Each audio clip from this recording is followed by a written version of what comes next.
नमस्कार, मैं एस के श्रीवास्तव, प्रिंसिपल राजकीय महिला पॉलिटेक्निक लखनऊ, आपके सामने एसक्यूएल से रिलेटेड टॉपिक आपके सामने मैं डिस्कस करना चाहता हूँ।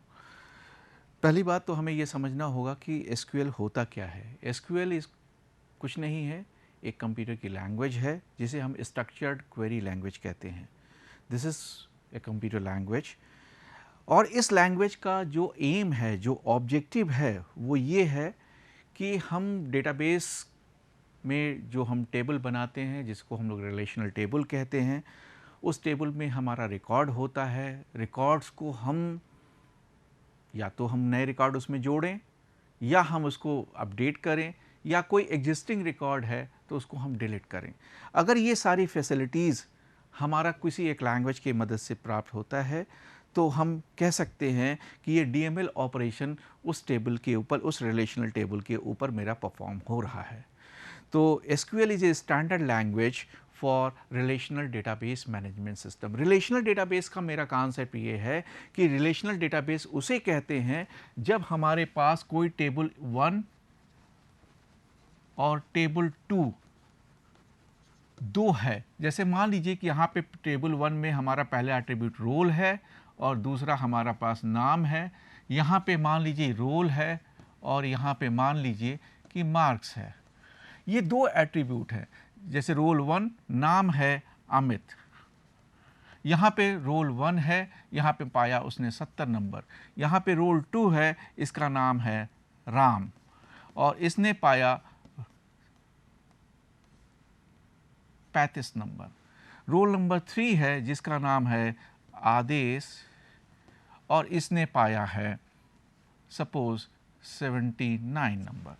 इसका मतलब क्या है कि रिलेशनल डेटाबेस उसे हम कहेंगे जब कोई एक टेबल दूसरी टेबल से जोड़ा जाए और इसका जो रिजल्टेंट है वो हमारा आउटपुट में प्रोजेक्ट हो। इसका मतलब क्या है कि we are able to establish the relationship by correlating the record of table 1 with table 2.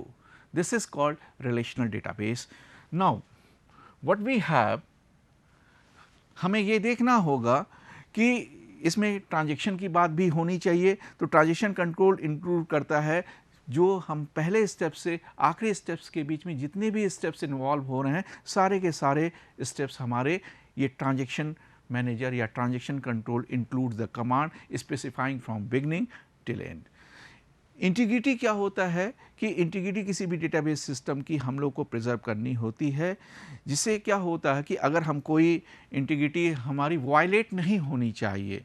आगे इसको हम लोग डिस्कस करेंगे। और तीसरी बात हमसे बहुत इम्पॉर्टेंट है जिसको हम लोग ऑथराइजेशन कहते हैं कि डेटाबेस लैंग्वेज जो है, चाहे वो ओरेकल हो या माई एसक्यूएल हो या एसक्यूएल हो या एमएस एक्सेस हो, कितनी तरह की आपकी डेटाबेस लैंग्वेजेस क्यों ना हो, वो सब की सब सिक्योरिटी के ऊपर बहुत ज़्यादा कंसर्न होती है। वो यूज़र को ऑथराइज करती है कि वो यूज़र इस कार्य को करेगा और इस कार्य को नहीं करेगा।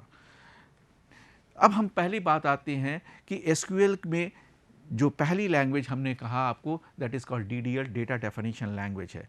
डीडीएल में कुछ कमांड होते हैं जिससे, जैसे हम create table command, create command, अगर कोई हमारा स्ट्रक्चर बन गया है, उस स्ट्रक्चर में कोई नया एट्रीब्यूट जोड़ना है या किसी एट्रीब्यूट का डेटा टाइप को हमें मॉडिफाई करना है, उसकी साइज़ बढ़ानी, उसका डेटा टाइप बढ़ाना है, तो उसके लिए दूसरा कमांड है जिसको हम लोग ऑल्टर टेबल कमांड कहते हैं। तीसरी बात यह है कि कोई हमारा डेटाबेस स्ट्रक्चर बना हुआ है, उस स्ट्रक्चर में अगर हमें डेटाबेस की अब रिक्वायरमेंट नहीं है तो उस डेटाबेस को हमें ड्रॉप करना होता है। तो एक हमारे पास एक कमांड है जिसकी मदद से हम टेबल को drop, delete the entire table या व्यू या इंडेक्सेस, हम लोग ड्रॉप करेंगे। इसको हम लोग आगे इसको सीखेंगे।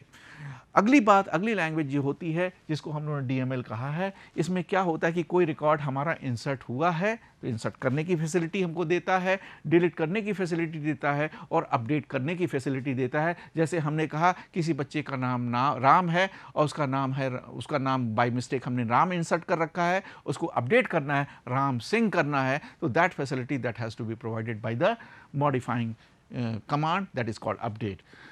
तो ये सारी चीज़ें आपको यहाँ पे हमने आपको टेबुलर फॉर्म में दे रखी है।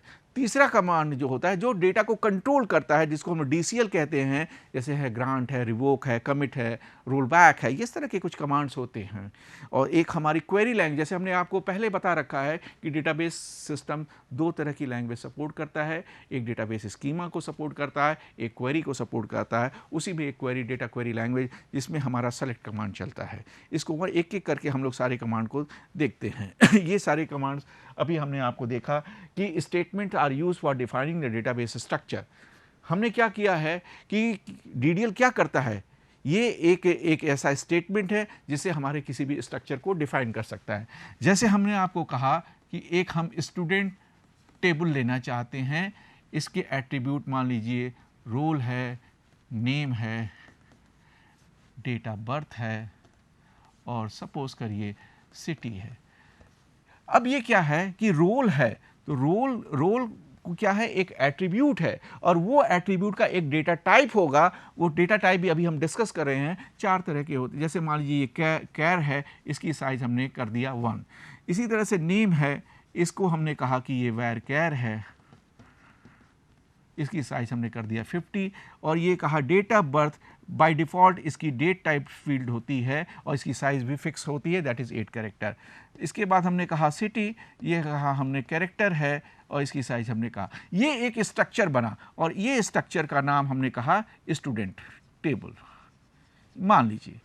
अब ये स्ट्रक्चर जो बना, ये एट्रीब्यूट है, ये एट्रीब्यूट का डेटा टाइप है और ये एट्रीब्यूट की साइज है। और इसके अकॉर्डिंगली हमारा इस टेबल में रिकॉर्ड स्टोर होगा इस तरह से। जैसे हमने ये कहा कि ये रोल नंबर 1 है, नाम है अमित और इसकी डेट ऑफ बर्थ है 1 APR 90, सिटी है LKO। तो this is what, this is the first record. ये हमारा क्या है, ये रिकॉर्ड 1 है, फर्स्ट रिकॉर्ड। इसी तरह से हमने 2 मान लीजिए राम्स, इसकी हमने कहा 31 अक्टूबर 95 और सिटी है मान लीजिए LKO, ये सेकंड रिकॉर्ड। इसी तरह से नंबर ऑफ रिकॉर्ड्स को हम लोग टेबल में स्टोर करते चले जाएंगे। तो इंसर्शन की प्रॉब्लम हमारी रिकॉर्ड हमारा DML में, जैसे हमने कहा इंसर्ट, अपडेट। अभी अपडेट का मतलब क्या है कि राम को राम सिंह कर रहे हैं, डेट ऑफ बर्थ गलत हो गई, इसको हम अपडेट कर रहे हैं, या सिटी मान लीजिए बाय मिस्टेक गलत टाइप कर दिया है तो हम अपडेट कर लें। तो ये कुछ हमारे कुछ कमांड्स होते हैं। और इसी तरह से अगर हमें इस स्ट्रक्चर में कोई एट्रीब्यूट, मान लीजिए मोबाइल हमें जोड़ना है, मान लीजिए यहाँ पे हमने कहा फ़ोन, सपोज यहाँ पे हमें मान लीजिए यहाँ पे हमने कहा कि फ़ोन, इसका डेटा टाइप मान लीजिए हमने कहा कि नंबर और इसकी साइज हमने कहा 10। तो इसका मतलब क्या है कि ये जो एट्रीब्यूट फ़ोन है, ये वाला एट्रीब्यूट जो है, ये फ़ोन एट्रीब्यूट जो है, ये एट्रीब्यूट एक नया एट्रीब्यूट है जो हमारे स्टूडेंट टेबल में जोड़ना है। तो इसको हम परफॉर्म करते हैं, एक कमांड है जिसको हम लोग ऑल्टर टेबल कमांड कहेंगे। ये अभी आपको मैं डिस्कस करता हूँ। और ये जो स्ट्रक्चर बन गया है उसको हम ड्रॉप करेंगे, delete the object from the database. ये हमारी कुछ चीज़ें हो गई। अब हमने कहा कि जो ये हमने डेटा टाइप और साइज लिया था, तो पिछली स्लाइड में हमने आपको ये दिखाया है कि ये रोल एट्रीब्यूट है, इसका डेटा टाइप कैरेक्टर है, उसकी साइज ये है। तो मैं डेटा टाइप को आपको डिस्कस करना चाहता हूं कि किसी भी टेबल के अंदर जो भी एट्रीब्यूट, जो भी फील्ड नेम आप लेते हो, उसका अपना एक डेटा टाइप होता है, उसकी एक अपनी साइज होती है। तो डेटा टाइप ये इंडिकेट करता है कि what type of data that has to be stored in our database. तो हमने कहा कि डेटा टाइप हमारे कुछ इस तरह के हैं, जैसे कैरेक्टर है, इसकी जो डिफ़ॉल्ट लेंथ होती है वो 1 कैरेक्टर की होती है, ये फिक्स लेंथ कैरेक्टर स्ट्रिंग होता है और इसकी मैक्सिमम कैरेक्टर 255 होते हैं। और ये वेरिएबल कैरेक्टर वैर कैर का मतलब क्या, variable length character string. Variable length character string का मतलब क्या है कि हम कोई भी एट्रीब्यूट लेते हैं, जैसे आप यहाँ पे देखिए कि यहाँ पे हमने नेम को वैर कर, किसी का नाम अमित है, किसी का नाम अमित कुमार सिंह होगा, तो अमित में हमारे 5 कैरेक्टर है, AMIT, ये 4 कैरेक्टर हो गए, और कुमार सिंह में, कुमार में 5 कैरेक्टर हो गए, तो 5 4 9 हो गया। तो अभी हम देखें, अगर केवल अमित है तो इसकी रिकॉर्ड की साइज 1 कैरेक्टर ये हो गए, 4 कैरेक्टर ये हो गए, 8 कैरेक्टर ये हो गए और 3 कैरेक्टर ये हो गए। 8 3 11, 11 4 15 1 16, इसकी रिकॉर्ड की संख्या क्या आ गई, 16 आ गई। पर अगर हम यहाँ पे अमित कुमार कर दें, KR जोड़ दें, तो यहाँ पे रिकॉर्ड +2 और आ जाएगा, तो 18 हो जाएगी। तो ये इस वजह से संभव हो रहा है क्योंकि ये वेरिएबल लेंथ कैरेक्टर स्ट्रिंग है। Okay, now number type data क्या होता है कि जिसमें हम न्यूमेरिक वैल्यू, इंटीजर वैल्यू को स्टोर कर सकते हैं। तो इसमें मैक्सिमम जो हमने यहाँ पे नंबर टाइप का कोई एट्रीब्यूट ये लिया हुआ फ़ोन नंबर, देखिए यहाँ मैंने साइज 10 रखा है, मैक्सिमम हम लोग 255 कैरेक्टर स्टोर कर सकते हैं। डेट का डिफॉल्ट फॉर्मेट DDMONYY है, जिसमें हमने आपको दिखाया कि डेट ऑफ बर्थ का डेटा टाइप क्या है, डेट है। इसकी किस तरह से फॉर्मेट में स्टोर करेंगे, जैसे मान लीजिए आज की डेट है 4 जून और आज का है 20, तो ये आज की डेट हो गई, ये इसकी साइज क्या हो गई 8 बाइट। तो this is the default length of the date type, date data type, ये आपको यहां पे समझना चाहिए। और इसी तरह से टाइम है, लॉन्ग है, किसी में अभी अगर हमें बहुत ज़्यादा रिमार्क देना है, स्टेटमेंट लिखना है, तो वहाँ पे हमको उस फील्ड का नाम, डेटा टाइप हमें लॉन्ग लेना पड़ेगा। और इसमें जो है 65,000, देखिए आप 60, यहाँ पे आप देखिए 65,535 इसकी मैक्सिमम लेंथ होती है। अब बात आती है कि ये आपका स्ट्रक्चर एक हमने बनाया और इसमें हमने रिकॉर्ड लगी। ये देखिए यहाँ पे हमने स्टूडेंट का नाम आलोक कुमार और यहाँ पे आलोक कुमार। अगर ये आलोक कुमार है तो ये हम कह सकते हैं कि ये डुप्लीकेट रिकॉर्ड मेरा यहाँ पे दिख रहा है। देखिए स्टूडेंट की आईडी भी वही है, स्टूडेंट की आईडी भी वही है और नाम भी वही है, और यहाँ पे आप देखिए ये रिडंडेंट रिकॉर्ड को इंडिकेट कर रहा है। तो ये रिडंडेंट का मतलब क्या होगा कि same data value that has to be repeated, same data value हमारी रिपीट हो रही है। अब इसके बाद आती है कुछ DDL कमांड। इसमें हमारा पहला कमांड है जिसको हम लोग DDL कमांड कहते हैं, क्रिएट। इसका सिंटैक्स क्या होता है, create table, table name, column name मतलब एट्रीब्यूट का नाम, डेटा टाइप और size.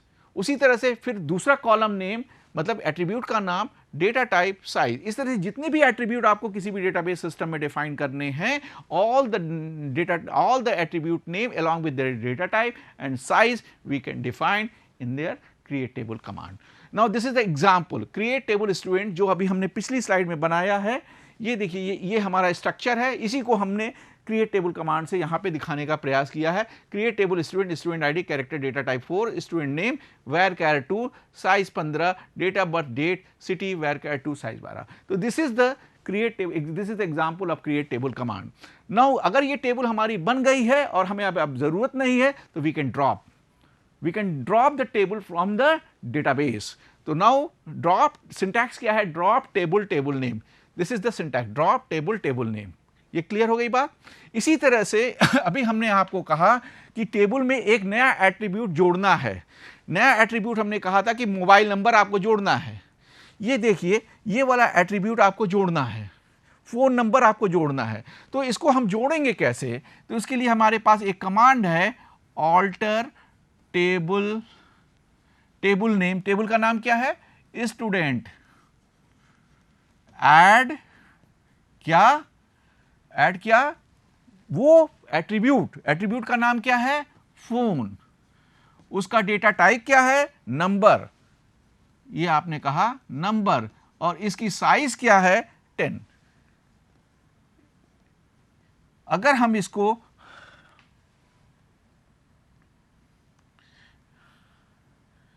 This is the syntax for adding the attribute in our existing database or in an existing table, that is called alter table command. Fine. Now ये आप देखिए ये हमने लिखा हुआ है कि जैसे यहाँ पे हम कोई कंस्ट्रेंट लगाना चाहें कि हम प्राइमरी की, अभी हम की के बारे में बाद में डिस्कस करेंगे। अभी हम यहाँ पे देखें कि एट्रीब्यूट, जैसे यहाँ पे हमने कहा कि एक नया एट्रीब्यूट लगाना है, alter table, table name, add column name, data type, size, जो हमने आपको यहाँ पे दिखाया।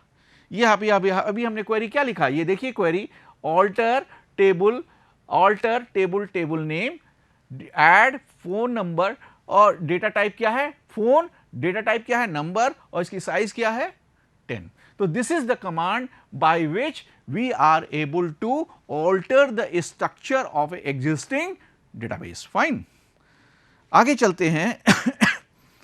इसी तरह से कि कोई कॉलम बन गया है, इसको हमको ड्रॉप करना है, तो ऑल्टर टेबल, टेबल का नाम, ड्रॉप कॉलम नेम। जिस कॉलम को आपको ड्रॉप करना है वो कॉलम आप यहां पे, this thing is must be clear. देखिए these are the query which is very essential. If you are able to understand, definitely your confidence that has to be built up. Okay, now Another command is now we have to insert the record in our database. तो हम कैसे insert करते हैं उसके लिए एक syntax है, SQL ने एक syntax provide किया है, insert into table name, column name, column name, column name, जितने भी column आपके हों, values, value 1, value 2, value 3, इस तरह से आप एक एग्जाम्पल यहाँ पे लिया है कि insert into टेबल का नाम क्या है, स्टूडेंट, उसका पहला एट्रीब्यूट क्या है, std_id। ये देखिए मैं आपको स्ट्रक्चर दिखाता हूं जो अभी हमने आपको बनाया, ये स्ट्रक्चर हमने बनाया था, ये दिख रहा होगा आपको, ये स्ट्रक्चर हमने अभी आपको बना के दिखाया, यही स्ट्रक्चर का मैं डेटा यहां पे फिल कर रहा हूं, ठीक है। Insert into student, student ID, दूसरा student name, date of birth, city. अब यहां पे हमने वैल्यू रखा स्टूडेंट आईडी S107, बच्चे का नाम Nitya, date of birth 1 April 98 और उसका शहर क्या है, कानपुर। तो this by this your new record that has to be added with our database, with your table, fine. इसी तरह से इसका दूसरा तरीका है, इसकी मदद से भी हम रिकॉर्ड को इंसर्ट करते हैं। Next query is now we have to update the data in our database table. तो हाउ वी कैन अपडेट, जैसे मैंने आपका कहा कि किसी बच्चे का नाम ये नहीं ये है, या डेट ऑफ बर्थ ये नहीं ये, अपडेट करना है, just we have to update the information, update the existing data in a table, update table name. आप देखिए सिंटैक्स देखिए, जैसे हमने कहा अब एक क्वेरी चलाई, अपडेट टेबल नेम क्या है, स्टूडेंट, मान लीजिए सेट कॉलम नेम क्या है, STUD_name, और हमने क्या कहा, इक्वल टू का साइन मैं लगा रहा हूं, और इसको नाम हमने कहा Amit Kumar, where STUD_ID equal to S101। अगर ये क्वेरी आपने चला दिया है, ये आप समझिएगा, ये this is the query for updating the record of a existing table, updating the record of existing table. तो दिस इज द क्वेरी, यही हमने लिखा है, update table name, set column name value. देखिए सेट कॉलम नेम, हमने अमित को अमित कुमार कर दिया, और कंडीशन स्पेसिफाई, मान लीजिए आपके रिकॉर्ड डेटाबेस में अमित नाम के कई बच्चे हों, उनके रोल नंबर 1 है, 2 है, 15 हैं, 20 हैं, 25 हैं, तो हमने कंडीशन दे दिया कि उस बच्चे का रिकॉर्ड अपडेट करिए जिसका रोल नंबर 101 है, S101 है। तो ये केवल उसी रिकॉर्ड को अपडेट करेगा जिस पे ये कंडीशन सेटिस्फाई होगी। ये क्लियर हो गया। नाउ आगे चलते हैं, delete command. Delete is a statement, delete is one of the SQL statement, and that statement that can delete the entire record from the table, from the existing table, mind it.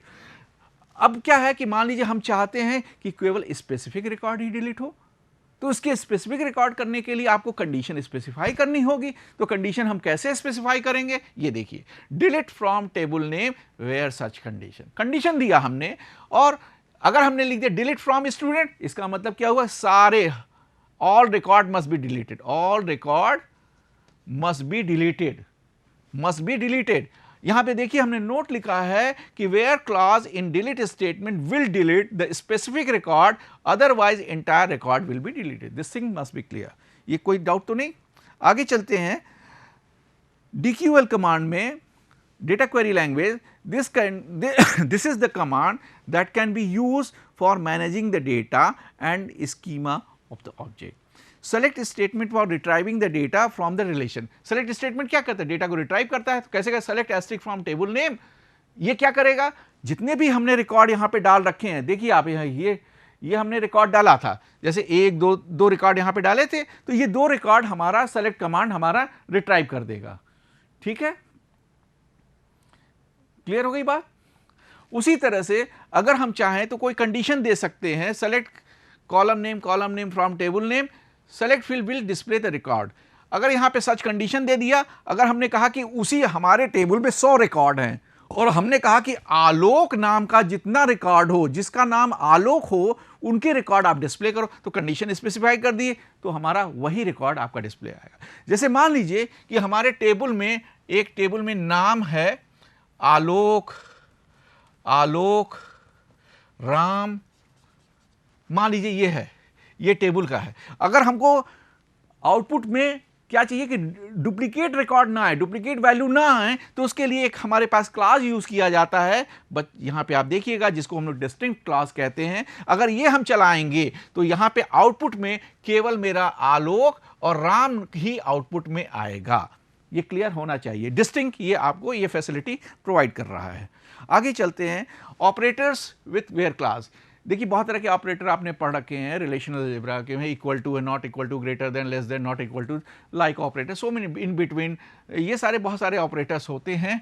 तो SQL में हमारे जैसे कुछ logical operation आपने पढ़े होंगे, जैसे and operation होता है, तो उसमें जैसे मान लीजिए कि अगर ये है, ये आउटपुट है, अगर ये ट्रू, ये ट्रू, ये ट्रू हो, तभी ये ट्रू होगा, अदरवाइज ये किस केस में है? एंड के केस में, ये एंड के केस में है। अगर और का केस होता तो ट्रू फॉल्स ट्रू होता, ठीक है, ये और के केस में है। नॉट के केस में क्या होता है? Just inverting the output.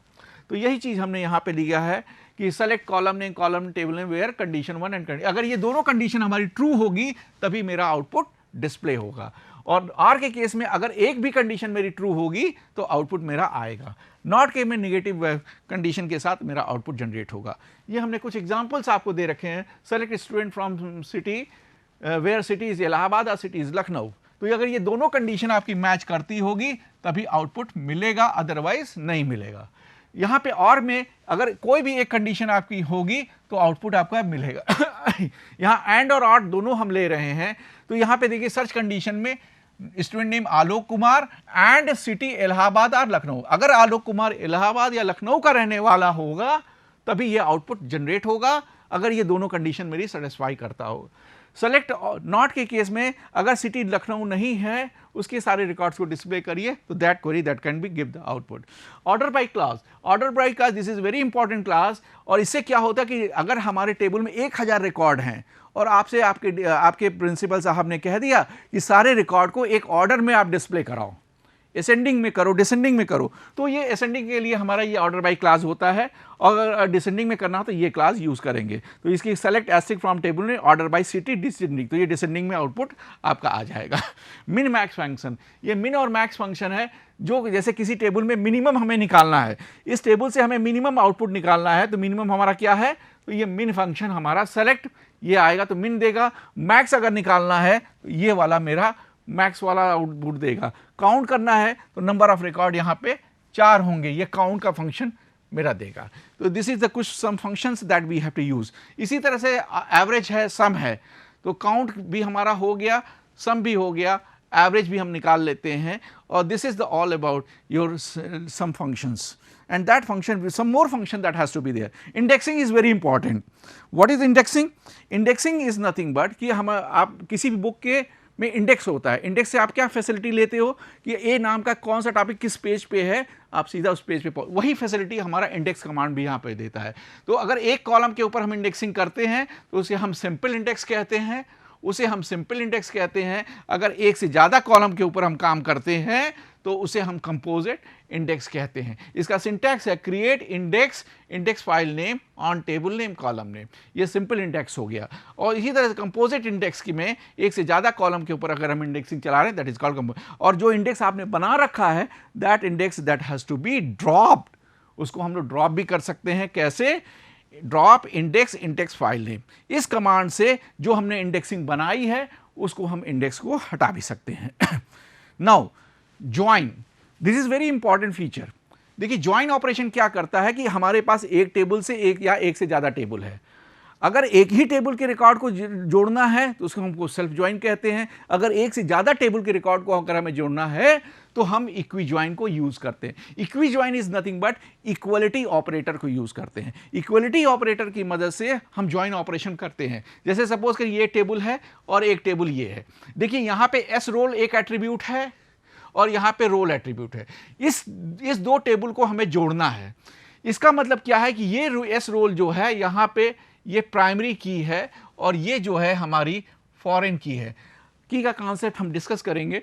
तो प्राइमरी की क्या होती है कि प्राइमरी की इज एन एट्रीब्यूट और a combination of attribute that can uniquely identify the tuple from the given relation and it can not hold the null value, mind it. तो ये अगर प्राइमरी की वैल्यू एक एक यूनिक वैल्यू को store करेगा और ये वैल्यू जो है हमारी रेफरेंशियल टेबल में ये डिराइव करती होगी, इसको हम लोग फॉरेन की कहते हैं, राइट। तो ये हमने यहां पे लिखा है, suppose we have to join the table student and marks, for joining the concept, the foreign key concept that has to be used. Now if one of the field is defined as a primary key, the name of the primary key field is the first table, is the foreign key in the table. ये हमने आपको बताया ये foreign key होनी चाहिए. Next table and field name may not be same. यहाँ पे role है, यहाँ पे S रोल है, देखिए नाम से कोई फर्क नहीं पड़ता है, पर उसका डेटा टाइप एक होना चाहिए, तभी ये रिकॉर्ड ये प्राइमरी की और इस टेबल में ये फॉरेन की तरह से बड़े डिराइव करेगी और इसकी वही वैल्यू आएगी जो यहाँ पे होगी। तो ये कॉन्सेप्ट आपका। अब इसको जोड़ने के लिए हम लोग इक्वल 4 तरह के ऑपरेशंस होते हैं। तो हमने कहा कि हमको एस रोल्स को, हमारी टेबल क्या है, एक टेबल स्टूडेंट है, एक टेबल मार्क्स है। तो पहली टेबल का क्या एट्रीब्यूट है हमारा एस रोल, और इसको किससे जोड़ रहे हैं, रोल से। तो यहाँ पे हमने आपसे ये कहा, ये देखिए student dot S roll equal to marks dot roll, ये दोनों एट्रीब्यूट जो हमारे जो हैं ये इक्वलिटी का ऑपरेटर से यूज किया जा रहा है। और जो जो आउटपुट में आपको आउटपुट में चाहिए वो सेलेक्ट कमांड के साथ आप लिखिए, select S name fees marks from student और मार्क्स, जो सेलेक्ट क्वेरी में आप लिखते आए हो वही लिखेंगे। साथ में कंडीशन इक्वलिटी ऑपरेटर के साथ यहाँ पे डिफाइन करिए student dot S roll equal to marks dot role.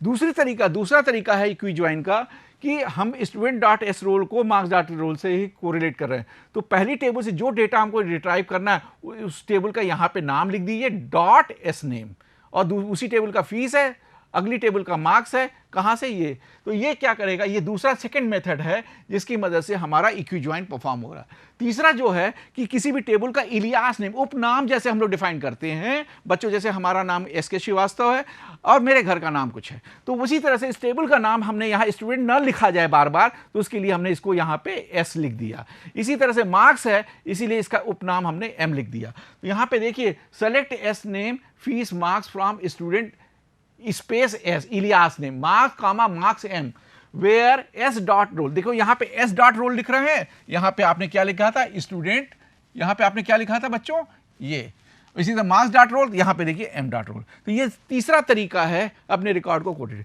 और ये चौथा तरीका है, इससे हमारा डेटाबेस में सारे इक्वली। और चौथी ये है कार्टेशियन प्रोडक्ट है कि इसमें एक टेबल के रिकॉर्ड को दूसरे टेबल से जोड़ना। ये क्या करता है, इन्होंने कार्टेशियन प्रोडक्ट और record of the first table column should be added with the second रो।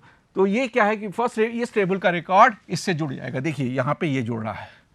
इसी तरह से ये देखिए ये रिकॉर्ड मेरा जुड़ गया, इसी तरह से ये रिकॉर्ड जुड़ रहा है, ये रिकॉर्ड जुड़, इसका मतलब ये रिकॉर्ड इससे पहले इससे जुड़ा, फिर इससे जुड़ा, फिर ये देखिए इससे जुड़ा, इससे जुड़ा, इससे। तो ये क्या कर रहा है, this is the Cartesian product and this is some of the SQL commands that we have understand, and with the help of this technique we are very much familiar about SQL, so that we can build up our further platform for developing or working as a DBA. This concept that is quite vital as far as the database or Oracle or SQL is concerned. Thanks to all of you.